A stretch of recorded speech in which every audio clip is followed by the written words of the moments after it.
बिस्मिल्लाहिर्रहमानिर्रहीम अस्सलाम वालेकुम। आज की इस वीडियो के अंदर हम पढ़ेंगे कि एग्जैक्ट इक्वेशन क्या होती है।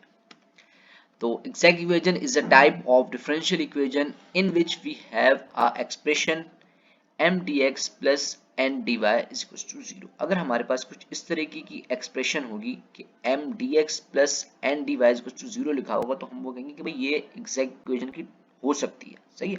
अच्छा, आगे देख लेते हैं कैसे हो सकती है कि इन द एक्सप्रेशन m और n जो है वो क्या होंगे, फंक्शन ऑफ x और y, यानी कि वो x और y के फंक्शन होंगे। इसका मतलब क्या, जैसे मिसाल के तौर पर अगर मैं बोलूं फंक्शन ऑफ x, अगर वो फंक्शन ऑफ x है तो वो किसके बराबर होगा, वो बराबर होगा भाई एक्स स्क्वायर प्लस 2x, यहाँ पर प्लस कुछ कोई भी कांस्टेंट नंबर भी आ सकता है। सही है।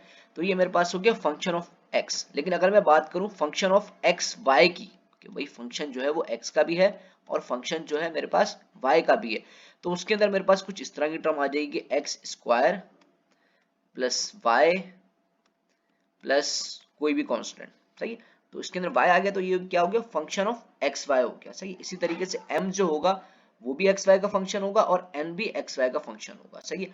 तो फिर is said to be an exact equation when we have, तो इस इक्वेशन को एग्जैक्ट इक्वेशन जब कहा जाएगा जब हमारे पास partial derivative of m with respect to y बराबर होगा partial derivative of n with respect to x के। सही है। इसको समझने के लिए, अच्छे से समझने के लिए इसकी एक एग्जांपल देख लेते हैं। बाकी थ्योरिकली तो ये डेफिनेशन हो गई इसकी, आगे इसकी एग्जांपल हम देख लेते हैं, उससे ज्यादा अच्छे से समझ में आ जाएगी ये बात कि भाई m क्या होता है, n क्या होता है और इसको किस तरीके से हम एग्जैक्ट इक्वेशन बात है। सही। तो थ्योरिकली ये बात हो गई, समझ में आ गई होगी काफी हद तक। आगे देख लेते हैं ताकि ज्यादा अच्छे से समझ में आ जाए। मिसाल के तौर पे ये हमारे पास एक इक्वेशन है 3x square Y plus 2 dx plus X cube plus Y D Y equal to 0। अब हमें ये देखना है कि भाई ये एग्जैक्ट इक्वेशन है या नहीं। सही। तो एग्जैक्ट इक्वेशन के लिए क्या होता है कि डेरिवेटिव ऑफ, यानी कि partial derivative of m with respect to y बराबर होना चाहिए partial derivative of n with respect to x के। सही। अब n और n क्या होता है, यानी कि इस पूरी की पूरी टर्म को हम क्या बोल देंगे m, क्योंकि हमने पीछे देखा था ना कि हमारे पास जो एग्जैक्ट इक्वेशन होती है वो इस फॉर्म की होती है। तो इसका मतलब है ये पूरी की पूरी टर्म m है और ये पूरी की पूरी टर्म n है। सही। और मैंने एक बात बताई थी कि m जो होगा वो भी फंक्शन ऑफ एक्स वाई होगा और n जो होगा वो भी फंक्शन ऑफ एक्स वाई होगा। तो यहाँ पे देखिए हम, यहाँ भी y मौजूद है, यहाँ भी y मौजूद है और x भी दोनों जगह मौजूद है, तो ये दोनों क्या होगा, फंक्शन ऑफ एक्स वाई होगा। सही। तो अब हमें क्या काम करना है कि हमने m को बराबर ले लिया इसके 3x स्क्वायर वाई प्लस 2 के और n को बराबर ले लिया x क्यूब प्लस वाई के। सही। तो अब इसको पार्शियल डेरिवेटिव करा देना विद रिस्पेक्ट टू y, यहाँ पे हमें बोला होता है कि विद रिस्पेक्ट टू y इसको डेरिवेटिव करा दो और इसको पार्शियल डेरिवेटिव करा दो विद रिस्पेक्ट टू x।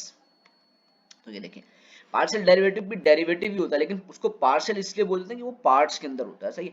तो यहाँ पे partial m upon partial dy आ गया is equals to d upon, यानी कि partial upon partial y 3x square y plus 2, और यहाँ पे ये हो गया x के रिस्पेक्ट से, यहाँ पे y के रिस्पेक्ट से X square plus sorry X cube plus Y हो गया यहाँ पे। सही।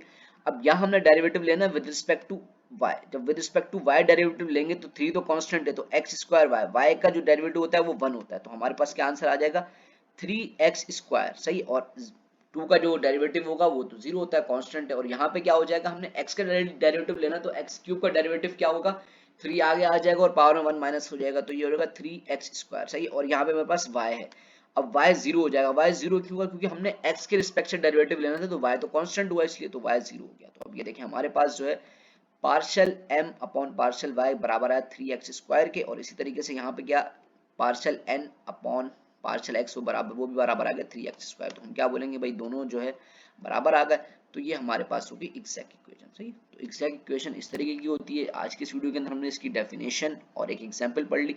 नेक्स्ट वीडियो के अंदर हम इसके प्रॉब्लम सॉल्व करेंगे। सही। जज़ाकल्लाहु खैर।